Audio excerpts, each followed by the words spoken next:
There's a clay tablet sitting inside the British Museum right now. It is cracked down the middle. It is approximately 4,000 years old. And the message pressed into its surface, in a writing system so ancient it predates the alphabet itself, describes exactly what happens to a civilization just before it dies. Not in poetry, not in myth, in a precise, methodical, almost clinical list of warning signs, as if the person who wrote it had watched it happen before, as if they were leaving a note, not for their own people, but for someone living thousands of years in the future who would need to know, someone like us. Now, before you dismiss this as mysticism or ancient superstition, stay with me, because what makes this story genuinely terrifying is not the tablet itself. It is what happens when you place that 4,000-year-old warning next to the most rigorous modern academic research on civilizational collapse ever conducted, and realize they are describing the exact same 3 signs, in the exact same sequence, playing out right now across the entire modern world simultaneously. That is not a coincidence. That is a pattern. And patterns this consistent across 5,000 years of human history do not just disappear because we have smartphones. So let us go back to the beginning, all the way back. Around 3500 BCE, in the floodplains between the Tigris and Euphrates rivers and what is now southern Iraq, something unprecedented happened. Human beings, for the first time in history, built cities. Not villages, not encampments. Cities. With walls, with granaries, with organized labor, with temples, with administrators who tracked grain supplies and water distribution across thousands of people. The Sumerians invented urban civilization, but the Sumerians did something else that no people before them had done. They wrote things down, not just numbers and inventories, though they did that too, but observations, patterns, prophecies. They looked at the sky and they looked at their own society and they connected the two, because in the Sumerian worldview, everything was connected. The movements of the moon were not separate from the fate of kings. The behavior of rivers was not separate from the behavior of empires. The cosmos and the civilization were one living system. And when one part of that system began to malfunction, the rest would follow. Their priests and diviners were not witch doctors. They were, by the standards of their time, the most sophisticated systems thinkers on Earth. They kept meticulous records. They tracked which celestial events preceded which earthly catastrophes. They built a database, pressed into clay, fired into permanence, of cause and effect stretching across generations. And what they recorded, over and over again, in tablets that were copied and recopied by scribes across centuries, were 3 recurring signs that appeared before every great collapse they had ever witnessed or studied. 3 signs that showed up in the same sequence. 3 signs that functioned like a countdown. The first sign was this: the sky speaks, but the powerful do not listen. In Sumerian terms, this meant that the natural world, the floods, the droughts, the failing harvests, the erratic seasons, was sending clear and visible warnings that something in the system was wrong. The omens were there. The evidence was there. But the people who held power, the kings, the priests, the administrators, were too invested in the existing order to acknowledge what the signs meant. They reinterpreted the omens. They silenced the diviners who brought bad news. They told the people that everything was fine, that the gods were still favorable, that the crops would recover, that the rivers would stabilize. They were wrong, and civilizations died because of it. Now let us bring this into the 21st century, because what just happened in that paragraph is something that Cambridge University researchers spent years quantifying with actual data. Dr. Luke Kemp is a research fellow at the Center for the Study of Existential Risk at the University of Cambridge. In 2025, he published a book called Goliath's Curse, the product of analyzing more than 400 societal collapses spanning 5,000 years of human history. It is the most comprehensive academic study of civilizational collapse ever assembled. And the first pattern he identified, the first sign that consistently appeared before every major collapse in the historical record, is the systematic suppression of warning signals by ruling elites. Every single time. Climate change is the most obvious modern parallel, but this is not about politics. This is about the structural pattern. For decades, the scientific community, the modern equivalent of Sumerian diviners, has been pressing urgent warnings into the record. Rising temperatures, ocean acidification, collapsing ecosystems, failing agricultural systems in critical regions. These are not predictions. They are current, measurable, documented realities happening right now. In 2024, Earth Overshoot Day, the point at which humanity has consumed more natural resources than the planet can regenerate in an entire year, fell on August 1st. That means we are now consuming the equivalent of 1.7 planets every single year. One planet that we actually have. 1.7 that we are pretending we have. And at every level of governance, national, international, corporate, the response has followed the same pattern the Sumerians recorded 4,000 years ago. The warnings are acknowledged in speeches and then ignored in policy. The diviners who bring the data are tolerated but not heeded. The powerful reinterpret the omens, and the people are told that everything is under control. The sky is speaking. The powerful are not listening. Sign 1 is active, but that alone would not bring a civilization down. Civilizations have survived environmental stress before. What accelerates collapse, what turns a manageable crisis into a fatal one, is the second sign. The second sign is this: the many feed the few. In Sumerian and Babylonian records, this is described in terms of resource extraction, the point at which the rulers begin taking more from the agricultural base than the agricultural base can sustainably provide, when the grain taxes become too heavy, when the labor obligations become too crushing, when the wealth generated by the civilization flows upward and accumulates at the top, while the foundation, the farmers, the craftsmen, the ordinary people, begins to erode. The Babylonian tablets are remarkably specific about this. They describe the moment when a king's advisors stop reflecting the reality of the common people and begin reflecting only the interests of the court.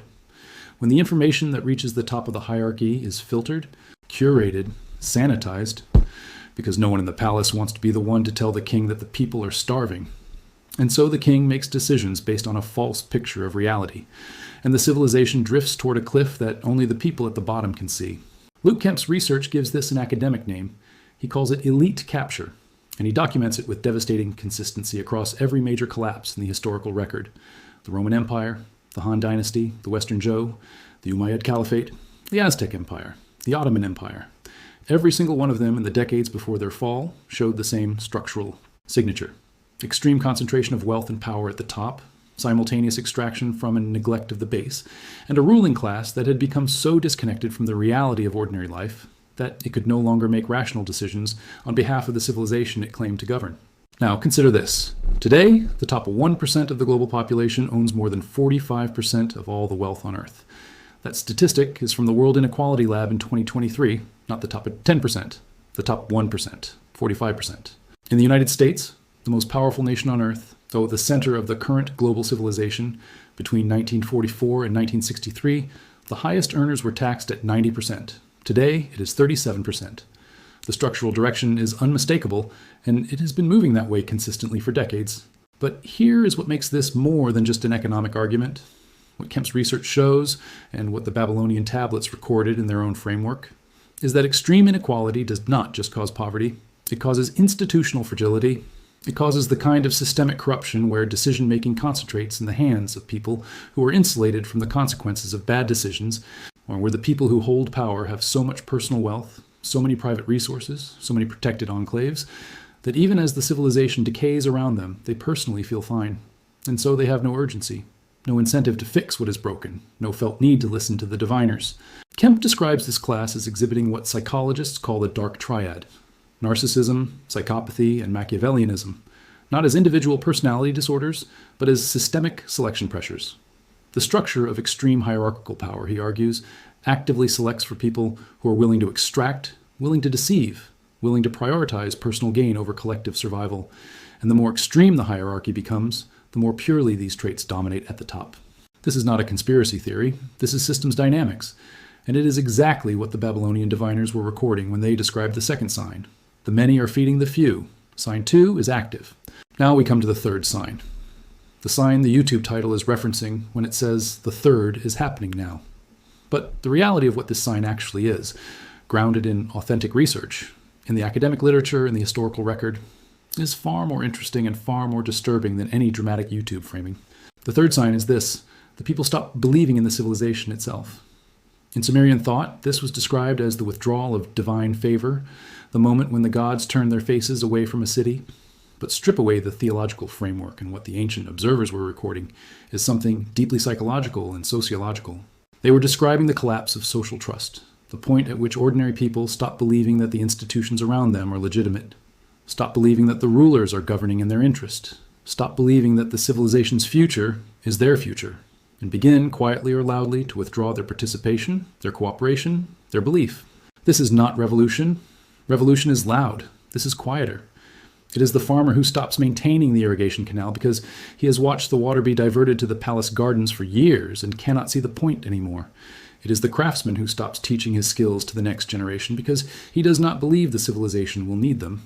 It is the soldier who fights without conviction. the administrator who fills in the tablets with the numbers the king wants to see rather than the numbers that are true.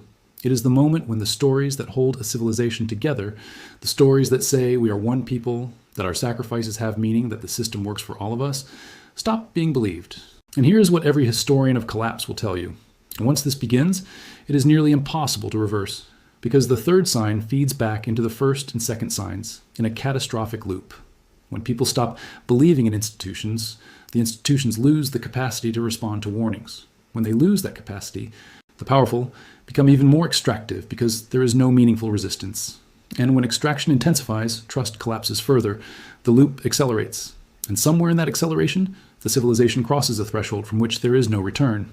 The Akkadian Empire, which dominated Mesopotamia around 2300 BCE and was, for its time, the most powerful political entity on Earth, collapsed in approximately 200 years from its peak. The immediate trigger was a series of droughts. Evidence from fossil coral records in Oman, published in peer-reviewed research in 2019, confirms that severe dust storms and prolonged cold seasons contributed directly. But the droughts alone did not bring it down.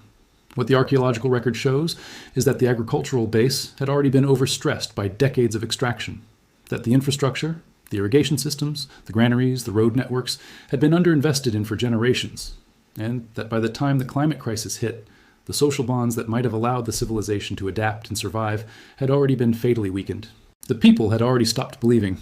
Now look around you, not through a political lens, just look at the structural data. Trust in governments across the developed world has been in free fall for 2 decades. Pew Research tracking across multiple countries shows institutional trust at historic lows in the United States, the United Kingdom, France, and Germany. Trust in media, trust in courts, trust in electoral systems, trust in science, which, remember, is the modern equivalent of divination, the systematic reading of the world for signs and patterns.